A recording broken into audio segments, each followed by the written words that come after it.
मेरे YouTube channel में आप सबका स्वागत है। नवरात्रि की ये जो दिव्य ऊर्जा है ना, वो हम सबके आसपास महसूस हो रही है। तो इस 9 दिनों के आध्यात्मिक सफर की जो पहली सीढ़ी है, वो है माँ दुर्गा का पहला स्वरूप, माँ शैलपुत्री। चलिए आज उन्हीं की कहानी और उनके महत्व को और गहराई से जानते हैं। तो यहीं से एक सवाल उठता है और ये बहुत जरूरी सवाल है। आखिर 9 देवियों की इस पूरी श्रृंखला की शुरुआत एक पर्वत की तरह इतनी स्थिर और शांत मां शैलपुत्री से ही क्यों होती है?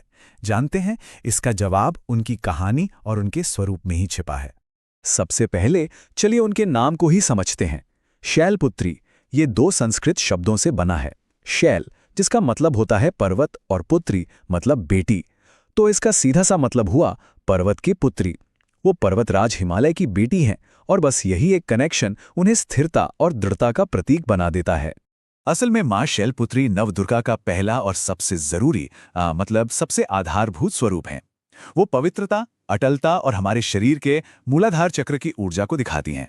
अब देखिए, जिस तरह योग में मूलाधार चक्र को सारी ऊर्जाओं का आधार माना जाता है ना, ठीक वैसे ही मां शैलपुत्री नवरात्रि की साधना के लिए एक मजबूत नींव तैयार करती हैं और यहीं से हमारी आध्यात्मिक यात्रा की शुरुआत होती है।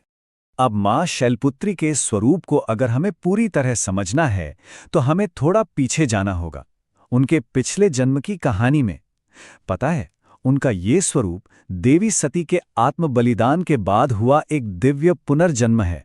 कहानी कुछ यूं है कि अपने पिछले जन्म में वे राजा दक्ष की बेटी थीं, सती थीं। उन्होंने अपने पिता की मर्जी के खिलाफ जाकर भगवान शिव से विवाह किया।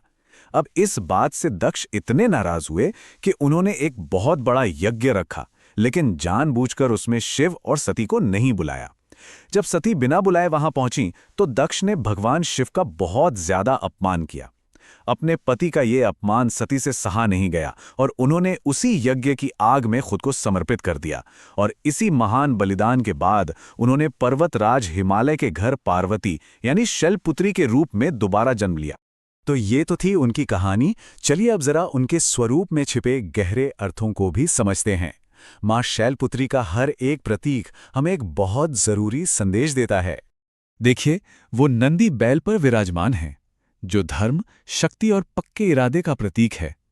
उनके एक हाथ में जो त्रिशूल है, वो शक्ति, सुरक्षा और संतुलन को दिखाता है, तो दूसरे हाथ में कमल का फूल पवित्रता और आध्यात्मिक ज्ञान की निशानी है। और उनके माथे पर जो आधा चांद सजा है, वो शांति और संतुलन का संदेश देता है।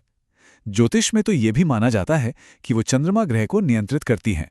ठीक है, तो अब हम उनके स्वरूप और कहानी को समझ गए हैं, तो चलिए देखते हैं कि नवरात्रि के पहले दिन उनकी पूजा आखिर की कैसे जाती है और उनका आशीर्वाद कैसे पाया जा सकता है।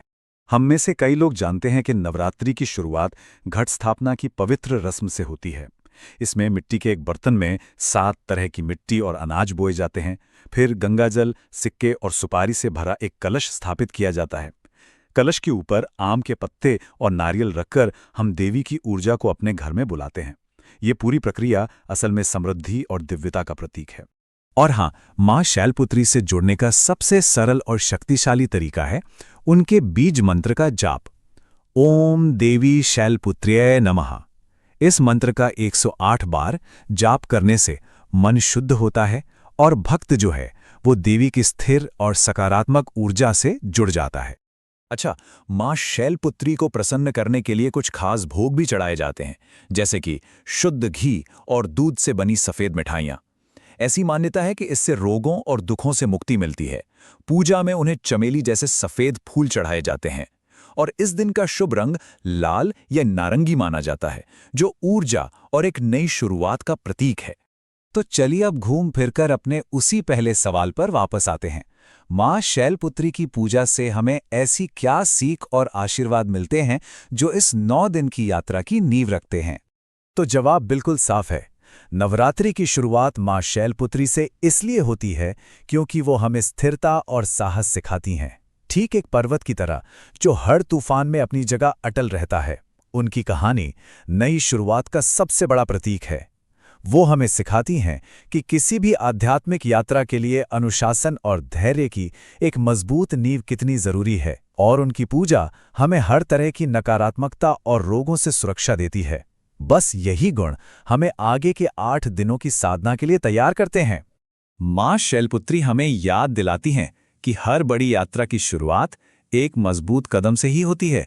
तो क्यों न इस नवरात्रा हम भी एक पल रुककर सोचें कि यह त्योहार हमारे जीवन में किस नई और स्थिर शुरुआत का प्रतीक बन सकता है। इसी विचार के साथ जय माता दी।